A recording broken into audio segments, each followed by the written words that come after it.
Bismillahirrahmanirrahim. Assalamualaikum warahmatullahi wabarakatuh. Nama saya Rima Erviana.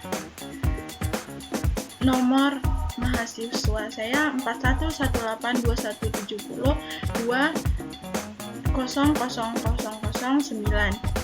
Fakultas Keguruan dan Ilmu Pendidikan. Nama dosen Tati Sulastri, MPD. Di sini saya akan menjelaskan paradigma dalam sosiologi. Yang pertama, definisi paradigma. Yang kedua, paradigma sosial. Yang ketiga, teori aksi. Dan yang keempat, teori pertukaran. Yang pertama, apa itu definisi paradigma? Paradigma adalah pandangan yang mendasari dari ilmuwan tentang apa yang terjadi. Pokok persoalan yang semestinya dipelajari oleh suatu cabang ilmu pengetahuan. Jadi, paradigma adalah lain apa yang menjadi pokok persoalan dalam suatu cabang ilmu menurut konsentrasi ilmuwan tertentu. Paradigma sosiologi merupakan cara pandang dalam melihat persoalan atau fenomena sosial. Nah, yang kedua, apa itu paradigma sosial? Paradigma sosial merupakan kerangka berpikir dalam masyarakat dalam menjelaskan bagaimana cara pandang terhadap fakta kehidupan sosial dan perlakuan tertentu, ilmu atau teori yang ada.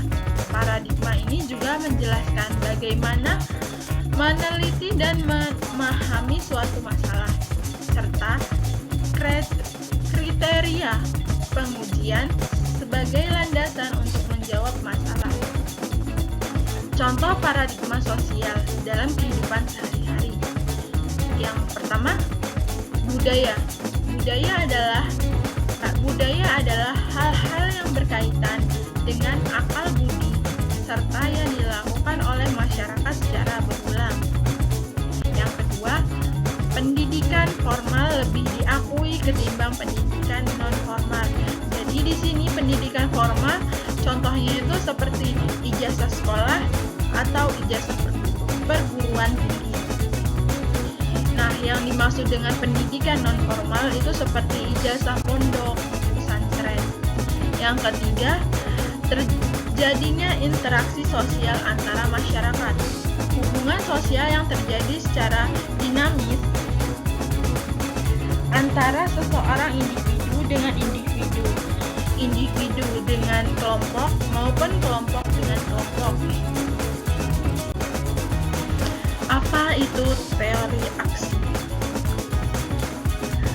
Teori aksi adalah pandangan dari ilmu sosiologi yang menekankan kepada individu sebagai sebuah objek teori aksi. Teori aksi memandang tindakan sosial sebagai suatu yang secara sengaja dibentuk oleh individu dalam konteks yang telah diberi makna. Teori ini dipelopori oleh Weber, meskipun banyak disempurnakan oleh Parson. Teori ini seringkali disebut teori tindakan. Ia memulai gagasan-gagasannya berangkat dari paradigma definisi sosial dan berlatar belakang filsafat humanis.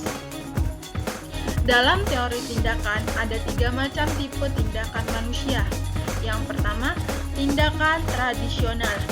Bagaimana sebuah tindakan mengikuti apa yang ada pada zaman dahulu atau kita sebut tradisi. Misalnya saja, dalam tradisi Eropa, kita kenal dengan makan menggunakan garpu. Yang kedua, tindakan afektif. Tindakan ini digerakkan oleh hasrat dan nafsu. Misalnya, egoisme, berjudi. Yang ketiga, yakni tindakan rasional. Tindakan rasional ini ada dua, rasional instrumental dan rasional nilai. Kalau rasional instrumental berupa tindakan efektif dan efisien yang menjurus pada alat yang bisa dipertimbangkan menuju tujuan. Misalnya strategi dalam militer atau ekonomi. Sedangkan rasional nilai menekankan pada kesadaran akan nilai yang luhur.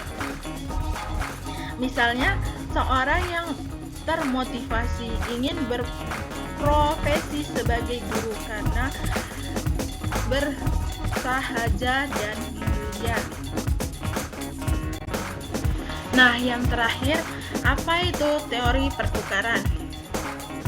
Teori pertukaran sosial adalah teori dalam ilmu sosial yang menyatakan bahwa dalam sebuah hubungan sosial terdapat unsur ganjaran, pengorbanan, dan keuntungan yang saling memengaruhi.